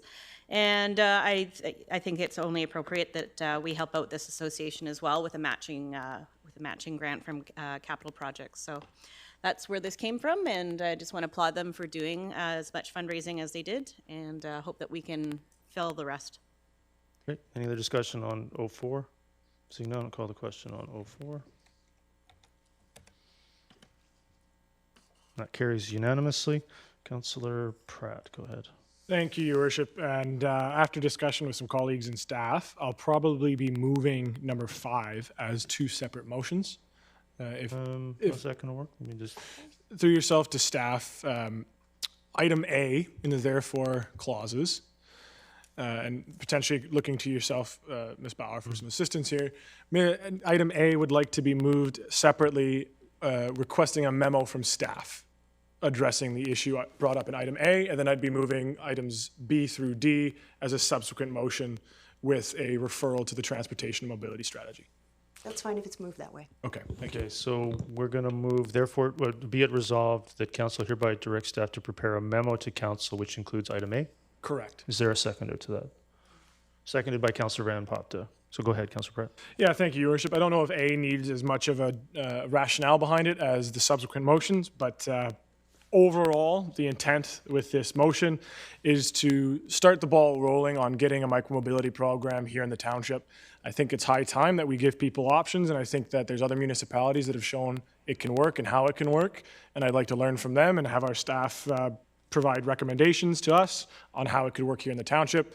And I think at the end of the day, once we start the ball rolling significantly on completing our protected bike network, this is a great way to get people to actually use it, because as we know, these items can be expensive, and I think it'd be awesome if we can provide people a more accessible way to actually get around town. So I'll move the first motion, which is a memo to council on item A, an update on the 4-year extension of the province's electric kick scooter pilot project and any associated implications for the township. And I believe that's seconded already, correct? It is. It's on the floor. Councillor Bailey, go ahead. Yeah, e-rides are here, and I think it'd be irresponsible to not start to deal with them in some ways. The only thing is when I look at the whereas, number 2, with fewer reported injuries or serious safety incidents, that's not what we're seeing in the emergency services field. We're seeing lots of, especially head and wrist injuries. Emergency wards are seeing a lot of, and not all of these get reported. So I'd ask staff that when they're doing this, if they could have a look at safety in regards to part of the memo on this pilot project to ensure we have things like age limits, even though they're probably going to be broken, but things like wearing helmets and especially for younger riders, additional safety equipment. Okay, so just want to clarify, this is on the request for a memo, right? Yeah, Councillor Martins, go ahead. Thank you. And along the same lines, I do understand that staff have been involved in conversations with the Langley RCMP, and I hope that will continue as part of this report, not to set policy or the planning piece at all. It's more learning from what they might have. I mean, yes, the e-rides are all here. They're here to stay, and just maybe lessons learned from other municipalities, just so we can avoid some of the hiccups. So there's no specific amendment or anything. I just hope that can form part of this analysis by staff. Thank you. Councillor Van Popta? Yeah, just to kind of clarify, in talking with Councillor Pratt, my concerns was knowing that we have a safety component and a consultation component, and just looking at this in a siloed position, I had asked that we maybe add it to the transportation and mobility strategy document that's underway, which is where that consultation and safety piece will fit in. Item A is just getting the information on the province's program. So I think that the comments here should be actually added to the second motion, and this is just an update on what the province's pilot project is, where it's at. And adding it to the transportation mobility strategy is where all of that deep dive into age limits and locations and consultation with RCMP, et cetera, would happen. Thank you. Councillor Ferguson? Yeah, well, I think that everybody's right about the fact that e-rides or e-bikes, e-scooters are here to stay. I have no problem. I also remember the old days where you used to have your kids say, "I want a bike for Christmas." Now I think every kid, anything from grades 4 onward, want an e-scooter for Christmas. And you see them driving or riding their e-scooters to school every single day. That just because we're going through this motion doesn't mean to say the companies will come to Vancouver, come to Langley, right? Is that Councillor Pratt? Just because we do this doesn't necessarily mean they're going to come. If I may through the chair to Councillor Pratt. Sure. Councillor Pratt, go ahead. Yeah, thank you, Your Worship. There's already companies that have asked if they can start service in the township. We just don't have a policy in place that would allow them to do so. And the nice thing about the way that this motion, and thank you to staff for your help with it, it allows the township to set the parameters of what we want to see in the program and then have companies come and bid and recommend that they can deliver what we want. So if it's speed limits, if it's specific locations where drop off and pickup can occur. So I don't believe no private operators will come to the township just because we have a policy like this. Okay, so we'll look at that, and also I'm looking for the day we'll get some of those e-cars to get to the airport. Anyway, thanks. Did you wish to speak again, Councillor Pratt? No. Councillor Martins? Thank you. And I just want to clarify, with regards to the police involvement, just further to my question with regards to the commercial trucks, my understanding is our bylaw officers currently do not have the capacity to stop moving vehicles, which would be any of these e-rides. Is that correct? That's correct. These are still vehicles under the Motor Vehicle Act. Yeah, right. So, and to that end, that's why I'm looking for the input from the RCMP, because if there are any bylaw infractions under this pilot, that will be up to the RCMP to enforce. So that's the only reason I'm wanting to have a conversation with them, and it's actually not really specific to Langley, because different municipalities have different rules for their bylaw officers, which is, I guess, why I'm saying involve them sooner than later. That's all. Any other discussion on item A? No, call the question on 05A. That carries with Councillor Rent opposed. Councillor Pratt, just before you move it, I'm wondering if you'd be open to suggestion to move B through D, if you'd be open to removing the word detailed from B and not moving D. Save me making amendments. So the not moving it without the word detailed, don't have a huge issue with that, since the intent of the now motion is to include it in the transportation mobility My strategy. understanding is you'll be making a referral version, right? So you'll be doing a referral version of this, is that correct? The intent is to include items A through D to be brought to council as part of the transportation mobility strategy. You can certainly move it. I mean, I can certainly process an amendment to remove D. I'm just not sure how a timeline for a program is going to be confirmed within a plan. So like within a master transportation plan, how would a consultant estimate the timeline for a pilot shared mobility program?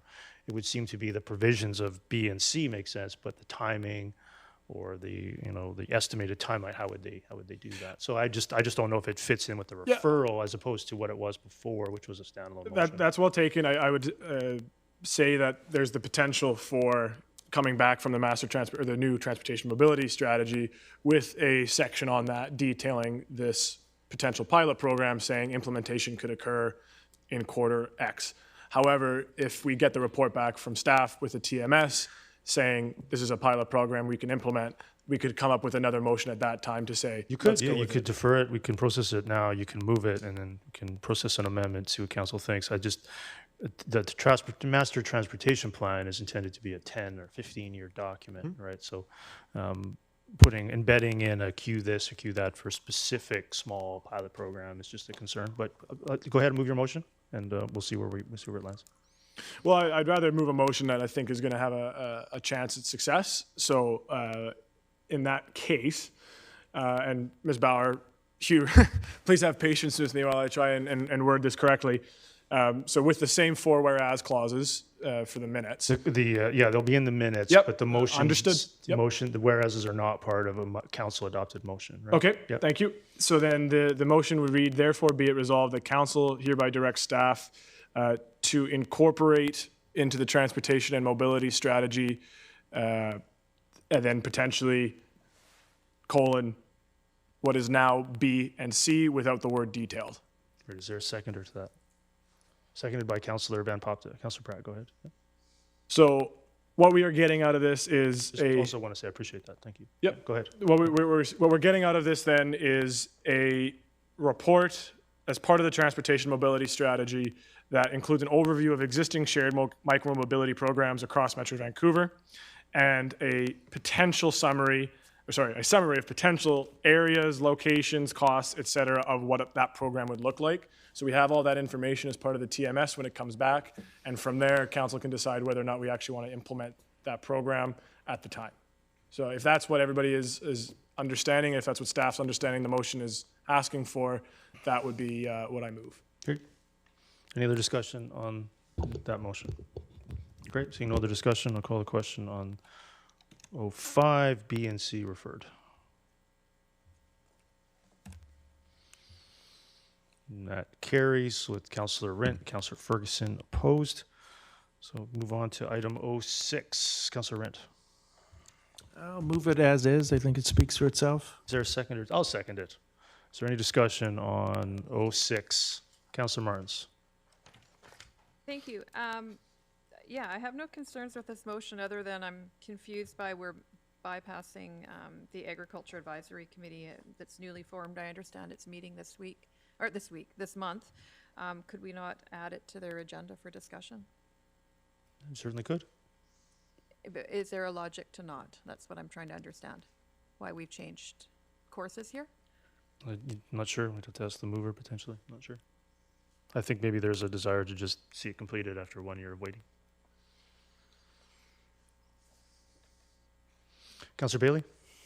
Yeah, I'm glad to see this going ahead because in the past, I'm not going to say in the present, hopefully it's not, but an awful lot of issues about treatment of migrant workers, especially their living conditions, have come up, and I'm hoping that those things will be included in this. Councillor Van Popte? Yeah, I mean, I thank Councillor Rent for bringing this forward. Again, I find it frustrating that we've already asked for this and we're having to do another motion to see this advanced. And I think that we just need to get to it and get it done. I have friends that work in this industry who require and need migrant workers. And so let's just make sure that our bylaws are in compliance with other regulations. And so I'd just like to see this get done. Yeah. Councillor Pratt? Yeah, thank you, Your Worship. And it's my understanding that it was delayed because of friction between different jurisdictions. And I'm wondering through yourself to staff if there's any explanation as to why there was a delay. Yeah, I'm not aware. I think not aware of any friction per se. I think the last motion referred it to the committee. So if we're here a year later, we've made some changes to the committee. I think this is asking for it to be advanced to first, second, and third, potentially adopted by council, which would then be referred to the Ministry of Agriculture and could also simultaneously be referred to the committee prior to final adoption. Yeah, and I'm curious because sitting at the committee for I'll try to get your question year, answered. I'm If curious why the staff are committee wouldn't advance it. aware of any friction or any issues, Mr. Bacon? No, I think you summarized it well, Your Worship. So, Councillor Pratt, do you have anything else? Good, great. Councillor Kunst? Yeah, no, this is definitely something that I know, working in the immigration consulting field, that, you know, a lot of nurseries, agricultural farm workers, a lot of the people that are trying to get their fields, you know, picked and all that kind of stuff. I guess what I'm asking is what is it that we are actually changing by removing or bypassing? What does this give the businesses that really need that removed? Does it you know, does it increase their ability to make changes or increase their capacity to include more farm workers? Mr. Bracken? I think it does, because what we're actually referencing is that it will, as necessary, reform or otherwise remove Township of Langley regulations, admin requirements, or other processes, instead of deferring to the provincial and federal legislation where applicable. So within our jurisdiction, we're directed to streamline as much as practical any and all things we can do in regards to the farm worker housing issue. Okay. I think the challenge, Mr. Beck, and again, I'm not fully expert on this or anything, but my understanding is that some time ago, these regulations were aligned with provincial and federal legislation, and then provincial and federal legislation evolves, but these bylaws are still here enforcing old rules. I mean, that might be too simplistic, Mr. Backen. I don't know if that's the situation. So by simply removing these items and deferring to federal and provincial, which is the jurisdiction of this anyway, then as those regulations are streamlined or changed, we don't have to come back and revisit this bylaw all the time. That's correct, and that'll allow us to focus on any inconsistencies between the provincial and federal bylaws, because that could be an issue in future. And then allow it to focus on maybe the enforcement of BC Building Code and other items like that, which would occur anyway. Yeah. So it's specifically building code? Is that sort of what we're... No, I think it's to streamline or to remove regulations which are not consistent with provincial and federal, which are adding another layer. So, for example, I've had a complaint that you have to get a notarized form. Well, that's no longer required at the federal, provincial level, but this township still has it in its bylaws, because that, I think, was the case at the time. So, this is looking to, essentially remove red tape for farmers. Yep. Great. Thanks. Any other discussion on 06? Call a question on 06. Carries unanimously. Any other business? Councillor Van Popta. Yeah, I just I have two quick things. In today's DL, item 9 refers to TELUS fiber optic works going on around 64th and Highway 10. Can staff advise what kind of coverage that's going to be? I'm increasingly frustrated with TELUS and their PR campaign to keep putting the lack of fiber on the Township of Langley. My own father was told last week the reason why Langley doesn't have fiber optic is because it's due to the Township of Langley.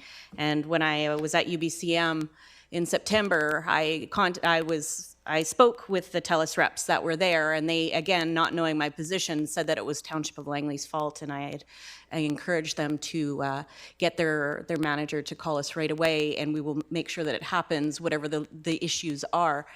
So I just want to know if we're now finally going to receive TELUS fiber optic, because they're still blaming us when I know it's not us. I think there's a two-part answer to your question. I believe the fiber optic cable is actually for the township, so it's going from facility to facility. It's not intended to overlap on TELUS's jurisdiction. As to TELUS's claims, they're false. I know. Totally false, completely false, and they continue to repeat those false claims, and it's becoming a great frustration. Mm-hmm. We're simply requiring them to abide by any rules and regulations we have regarding roads and right-of-ways, and they would take the position that they're not responsible to do so, and somehow that's impeding the ability of there to be fiber optics. It's completely independent, and they could run it as any other utility could. So can I request that we somehow draft a letter to TELUS's operations or whatever department it is, that they stop using this narrative with their customers and reiterate the fact that we're not the roadblock here? Certainly, we can try again. Another option would be for you to add that as a legal item for special close, and we can discuss it there. Okay, let's do You want that. to do that? Sure. Okay, great. Councillor Kunst? This is in reference to the delegation that we had today about warming centers. I was just wondering if our staff would have an update on the warming center information that we discussed a couple weeks ago at this last meeting. Correct. At the last meeting, there was a referral to staff, and our target date for returning it is in the month of March. Oh, okay, thank you. Councillor Bailey? Yeah, I'd like to bring up in the DL, item 13, and it's the request by Saba to renew their highway use permit. Mr. Bracken, do you have any thoughts on a process for that? Thank you, Your Worship. Yes, the matter is being processed, and we don't anticipate any significant issues. It may simply be a matter of updating the fees because of an expansion of the permit area, but we don't see is there being any issues, and it's being processed by staff. Yeah, I just looked at the drawings. I was down there this morning and looked, and I went, this looks like it's just a paper shuffle. I think I would refer to it as a proper process to get them approved. Councillor Paper Bailey? shuffle, Your Worship. Paper shuffle, okay. Mr. Bracken, would you characterize it as a paper shuffle? I concur with the mayor in all situations where I can, Your Worship. So does that satisfy you? So, Councillor Bailey? yeah, as long as it's moving ahead, they're a good business down in Fort Langley, and I'd like to see this. Okay, so sooner Mr. rather than Bracken, I later. think you'll let council know if it's not going to proceed. Would that be all right? Okay. Councillor Ferguson? Oh, yes, it's item, I guess, February 8th, 2024, distribution of Brian Miller, item 13, regarding him and Chris Pack regarding the Fort Langley Elementary School field. If I may, through staff to staff, if they've got any updates, or they can provide an update for us, or maybe at another meeting. I guess we can say we think most of the comments were intended for the school district to allocate the resources necessary to improve the field, or to discuss with the township perhaps taking over the field on some, I guess, contractual basis. That happened fairly recently, so we haven't received any further information at this point. I'd just ask you to report back. There's no rush, if I may. I don't know if you need a memo from the mayor, or whether it's just something you want to do on your own, if I may. Mr. Bracken, I mean, is there any follow-up you can do, and maybe, We I could have a feeling that they're going to be here soon in some point, in some form. We could follow up with staff in terms of their position as to the letter, because it's really Could do geared that. towards them. Yeah. Do you want to do that and maybe report back in a memo form, Mr. Bracken? Okay, great. Thank you. Councillor Van Popta? Yeah, sorry, one final item for myself. I think my very first notice of motion back in 2022 was regarding dredging in Bedford Channel, and I just would like to get a follow-up update. I know that we had helped Kwantlen First Nations with their paperwork in the spring, and so I'm hoping that we've heard some sort of feedback since then in regards to getting permits or land tenure approved or anything like that. So if we can get an update via memo would be great. Thank you. Mr. Bracken, I think that we can just maybe just get the report. I mean, this has been a while.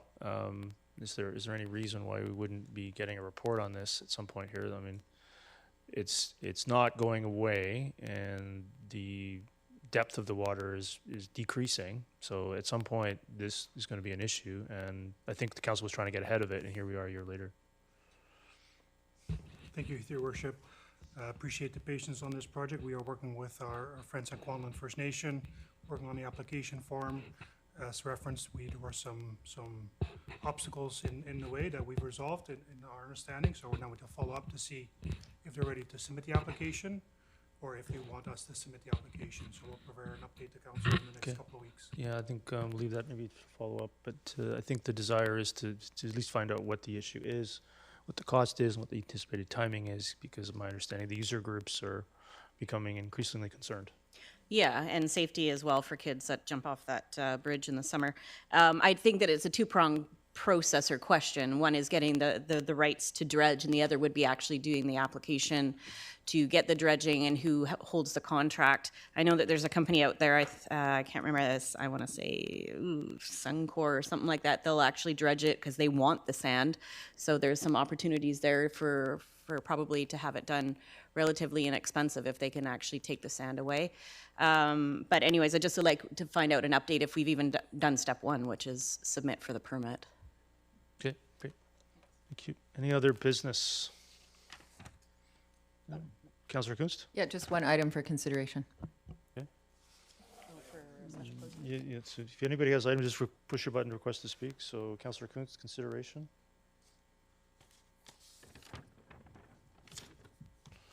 Councillor Ferguson? Is this for a special close? Special closed, yeah. Yeah, A1, consideration. Councillor Bailey? Yeah, G2 legal. You don't have to label, you're adding a legal item, is that correct? Yep. Councillor Van Popta? Legal? Legal item. Any other items? No, get a motion to resolve into special closed. Moved by Councillor Rent, seconded by Councillor Bailey. Call the question. Just all those in favor? Opposed and carried. Get a motion to terminate.